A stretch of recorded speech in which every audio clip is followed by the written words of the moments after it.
What's up, everybody? Welcome back. It's Ave'sAutoATL. How y'all doing today on this beautiful Sunday morning? I have another special driver in the Atlanta area with his Nissan, so I'd like to introduce you all to my boy. What up, Killer Cam, the SR20 Tech. SR20's follow on Instagram. What's going on, y'all? Ooh, not the SR20s. Are we bringing the SR20s back? They've been back. They've been back? They ain't went nowhere. They never go nowhere, man. But so, Cam, where are you driving today, if you don't mind me asking? This is my 1993 Nissan Sentra Se-r. Se-r. Okay, all right. I don't know much about Sentras. Let's get into. All right, Cam. Let's talk about it real quick. So this is your 93 Sentra? Yes, it's a 93 Nissan Sentra Se-r. Se-r. So what's so special about the Se-r? Okay, so the Se-r was like the performance version of the Nissan Sentra at the time. This would be equivalent to like a Honda Civic Si or an Integra GSR of the 90s. Okay. It's the performance submodel. All right. So, is it front wheel drive or all wheel drive? It's currently front wheel drive. Okay. Could you all wheel drive? Yeah, you can. That's probably another 20 to 30K that I'm not ready to spend right now. But yeah, it's possible. It's definitely possible. So why front wheel drive over the rear wheel drive variants of the 240s and the GTTs? Okay, so for me, I like to be different. I don't like to do what everybody else does. It feels like the car scene is very much oversaturated with those cars. So I kind of just like to rock to the beat of my own drum, do my own thing, and I felt that this is different, you know, something to stand out. Okay. Yeah. And so we heard a lot of SR20 talk. Mm-hmm. Yeah, I'm assuming that's powered by SR20. Yep, it's powered by an SR20 VET from a Nissan X-Trail from Japan. Okay, I gotta put a picture of an X-Trail because I do not know what Yeah, it's like this weird looking SUV. Okay. All-wheel drive SR20, but they're automatic though. So you know, you just gotta swap stuff over. Okay. Put them in manual cars. All right. So it looks like this OEM Plus. Yeah, very much so. All right. So, everything is kind of OEM Plus. That's kind of what us Sentra guys do here in the U.S. Is we use all the OEM JDM stuff to kind of change the look of the car a little bit. So that's what I've done here. We got a few parts from Japan, some parts from Mexico. The headlights and grille, they come from a Nissan Sentra in Mexico. See, this platform, although they stopped making it in 1994 in the United States, they continued making it in Mexico until 2017. Really? Yeah. So why wasn't it just as popular in the U.S. as Mexico? I don't know. I guess people just didn't catch on to it. This is one of those platforms that either you love it or you hate it, and I think it's just one of those ones that just got overlooked. I would turn to a rally car. Yeah. So let's do a favor. Let's pop the hood. And let's see this SR20. Yeah, for sure.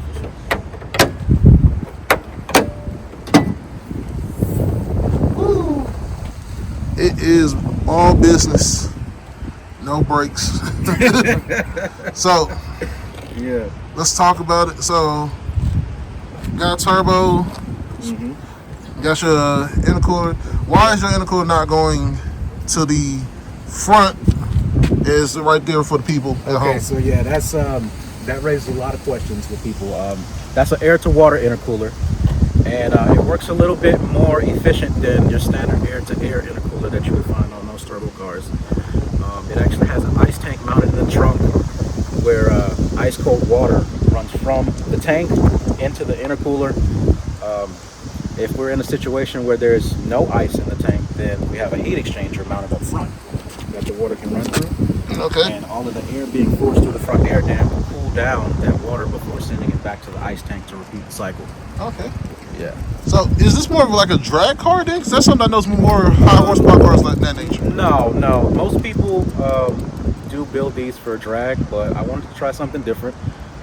I've had the pleasure of being on the road course a few times at a few different racetracks, and it kind of transformed my entire outlook on cars and racing. I used to be heavy into the drag stuff, but now I'm looking to take more of a step into the road course world. Okay. I like the road course a little bit more than the drag personally myself. So what kind of turbocharger is this? Let's move on to that. That is a Pulsar 6862G. probably like 1,000 horsepower turbo. Way more turbo than this car needs to scoot. But previously I had a 62, 66 on there, and it made 500 wheel at around 21 psi with that one. I just wanted to try a different turbo this time around. So shout out to my boy Kellen. He was telling me that the Pulsar turbos are just if you're trying to not spend too much, but are the way to go. Yeah, it's very affordable and pretty good quality, honestly. I haven't had any problems out of this. All right, so and then we're gonna go from the turbo. Yeah. So, and you say, and we talked about this before, you know, when I first pulled up. Is this your wastegate is exiting out your? Correct. It is a hood exit. On the previous setup, it was recirced back into the exhaust to try and keep things a little low key. But this time around with this car, I wanted to try something different. I had never had a screamer pipe, so why not? You know, most people, they aim it at the ground, but if you look, it's so tight in there that the fabricator, I mean, he couldn't even get it down in there past the alternator and all that stuff. So I said, just send it out the hood. We're gonna see how that works out. Did you feel any kind of way cutting into your this carbon fiber? Nah. Nah. I've had that carbon fiber hood probably since 2016. I had it on another car that I had previously, and it's time, man.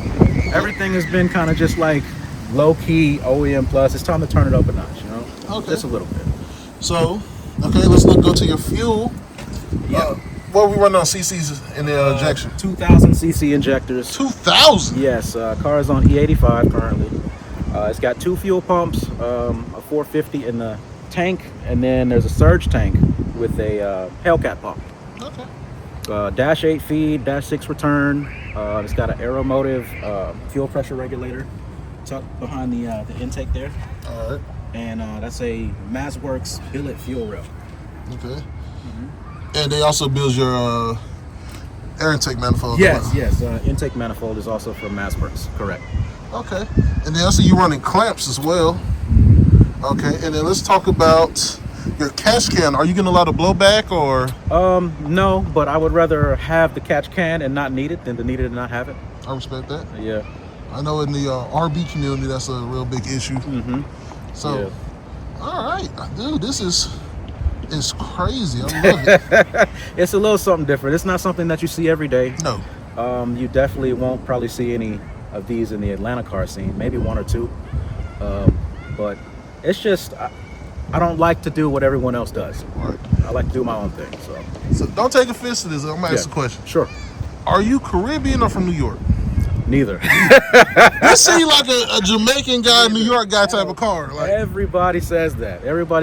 I think it's because this platform is very deeply rooted in the Caribbean. okay. Jamaica, Trinidad, Guyana is very, very popular to build these. Okay. Very popular. Shout out to our island folks. Yeah, for sure. I was like, man, where you from? Originally, I'm from Pensacola, Florida. Okay. Yeah. Okay, so then let's talk about what's stopping this monster. So we have the Fast Brakes Stop Tech 300 millimeter kit. That has a Stop Tech caliper with a 2-piece rotor up front, and the rear is just like a factory upgrade. Cross stroke slider. Okay. So most of your soft power is up front, I'm assuming. Yeah. Okay. This car is light; it doesn't need that much. The front is probably way overkill. You know, but again, I would rather have it and not need it than need it and not have it. Because that's not just a solid unit of your rotor. That's what's the term? I'm blanking on it. On your rotor, it's not just a solid rotor. It's a 2-piece rotor. 2-piece. There we go. Yeah. And so it's got the mechanic wire behind it to hold the bolts together and everything so they won't back out. Nice. So, what do you think you're making? I know because so off the record, everybody, he hasn't tuned the car fully yet. So, what was you think? What's Butt Dono telling you? 6-ish. 6-ish? Yeah. I believe it. 6-ish, 650. 650. 600, 650. Is the motor built too? I forgot to ask about that. No. So this is an X-Trail VET, which is a little bit stronger than a regular DET that you would find in like a S13 or S14. These motors, they come with stronger rods that kind of mimic Pulsar GTIR. So they're a little bit thicker rods, and the pistons are actually forged from the factory. Okay. That's compared to a cast piston that you would find in the DET, so they can take a little bit more abuse. All right. The motor also has an MLS gasket and Mazworks head studs. Okay. So just to keep everything under control. Also, for what I've understood about this motor as well, I'm sorry to guys that we switching from the brakes to the motor again, but is that the motor is has a better, it breathes a little bit better on the valves and the springs than the standard SR20. Yeah, so the way the cylinder head is designed, it flows more air in stock form than a DET head could flow with aftermarket cams. So it moves high CFM, and the valve setup, the way that the rocker arms are, you don't have to worry about breaking rocker arms or throwing rocker arms because they're attached to a shaft in the head. So this is a Neo VVL head, which has like a VTEC, like Honda's. Oh! Yeah, so it's a happy rever. Happy rever. I like to hear it. Yeah. All right. Let's go. Hey, I'm going on one side. You go on the driver's side. I'll go meet you on the other side. Let's look at the interior. Okay. This is crazy.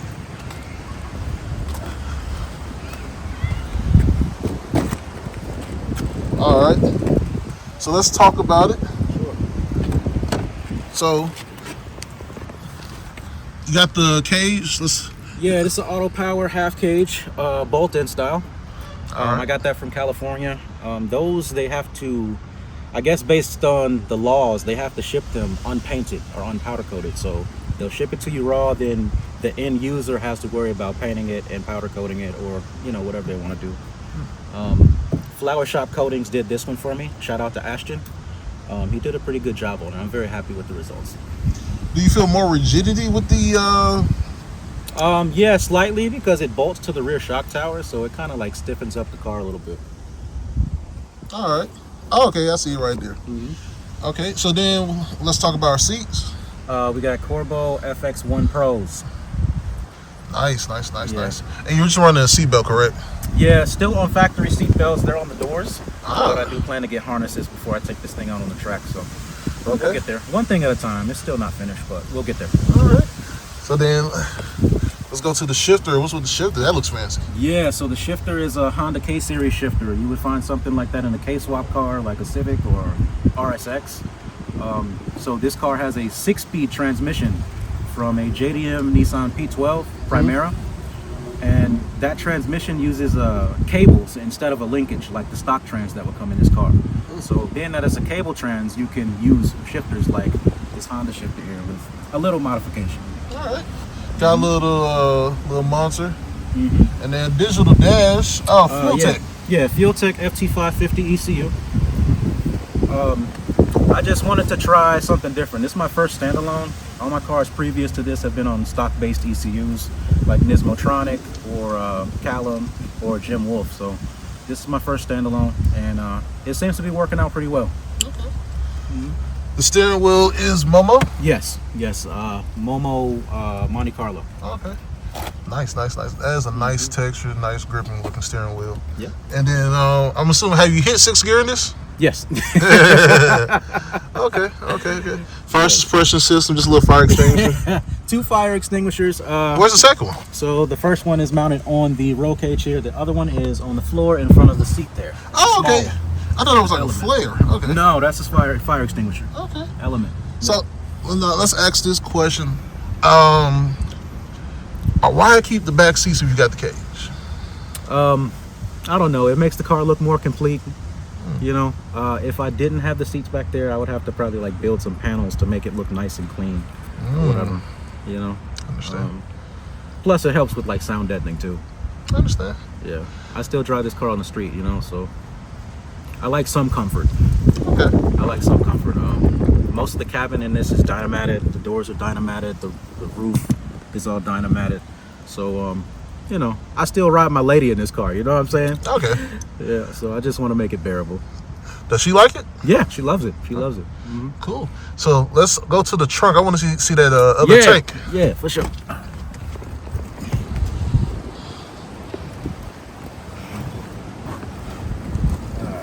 Oh, dude. Prepared. So Yeah. obviously you had to move your battery to the back. I didn't think about that. There's actually 2 batteries. There's one under the hood and one back here. Oh, it's 2? I didn't even see that. Yeah, because it's a miniature one. It's very small. It's underneath the intercooler up front. Mm. Yeah. So why are we running 2 batteries? Let's ask that. So I didn't want to have to deal with any voltage issues with this car. One real big problem that older cars like this face when you get on the dyno is electrical issues. So I went ahead and upgraded like all the wiring. It has 2 batteries. It has an upgraded alternator, just so that I don't have no issues when it comes to voltage. That's smart. Yep. So there's a whole lot going on in the trunk back here, and instead of running a bunch of wires to the front, you know, for the stuff back here, it has its own battery back here and its own fuse box and circuit breaker. Okay, smart. And then this also was the ice tank you was telling me about? Correct. Mishimoto ice tank. For the most part, it's usually just water that we run in there. Okay. But you know, when it's time to get down, fill it with ice. Get like a 16-pound bag of ice, fill it up, and you watch the IATs drop as you drive. Love it. And then this is the tank with the Hellcat, right? Yes, this is surge tank. Yep, Hellcat pump inside the surge tank. Dude, this is nice. This is done very cleanly too. Just everything is perfectly tucked. And just, oh man. And let me ask you, is the car painted? Is this the factory color of the paint? This is the factory color, but it has been repainted. Shout out to Ricky, RBJ Auto Collision. He repainted the car for me. This has been like about a 2.5, 3 year project. I bought the car bone stock, and as soon as I got it, I sent it to him to get repainted completely. So that was a whole ordeal. All windows out, doors off, fenders off, new door hinges, new door strikers, all that. Oh man. Yeah. So it's kind of like a little restoration on it. I think once you start, because what we're not understanding as most car guys and most younger car guys is when you start putting a 19.9, that these cars are needing some almost restoration. Yeah. Because they're 30, 40-year-old cars. Yes, like, you know? exactly. And in some cases they've been abused, they've been mistreated. And everyone has gotten, you know, even if you let it sit in the storage. Yeah. Unless that storage is vacuum sealed. Yeah, it starts to deteriorate a little bit, yeah. And non-car people don't understand it. Like, I gotta get to working on this. Like, dude, it's just the car. It's not just the car. Yeah, for sure. So, dude, I love it, man. Cam, I really appreciate you having us. Yeah. Is there anything in my missing list? Oh, the exhaust in the tow hook. Yeah, so the exhaust is a custom 3-inch turbo back to a OBX muffler. It has a big vibrant resonator in the middle to try and keep things a little more quiet. I'm not too much about making all the noise all the time. You know, I like to keep it kind of low-key. But yeah, it has a nice deep tone to it. Hey, Cam, can you like start off for us? Let's get just a couple of revs real quick.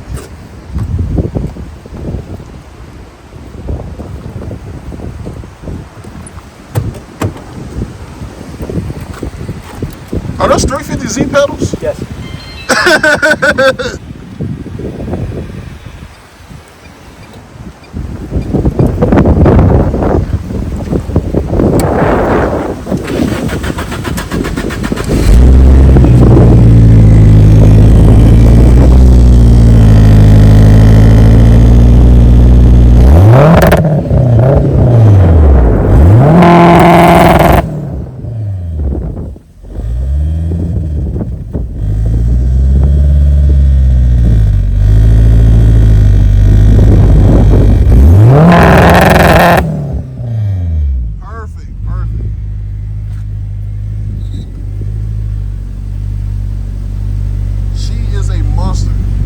Something different, man. You gotta switch it up, brother. Gotta switch it up. I kinda want one. Yeah, man. Well, Cam, we appreciate you having you on the channel. Yeah, for sure, man. Any next projects, or this your only one for right now? Next, I don't know. I do daily drive a Nissan NX2000. It also has a VVL motor in it, just no turbo. I think I'm gonna try and maybe restore that one a little. I don't know about adding more power because it's already pretty decent in that department. But maybe I'll just clean that one up. Because this one took a lot out of me. Perfect. Yeah. Well, Cam, we appreciate you having you. Yeah, for sure, man. Anytime. So, everybody, thank you for watching Abe's Auto. Shout out to Cam. For sure. What's up? Hey, it his cool Nissan. And man, hey guys, just do all the fun things, like, subscribe, comment. Really like, and appreciate the new people coming to the channel. We at 404. Let's try to hit 500. Let's keep it going, yo. Hey, Run it up, run it up. let's run it up. So let's get to 500. Let's keep going from there. Man, love y'all. Ave Auto out.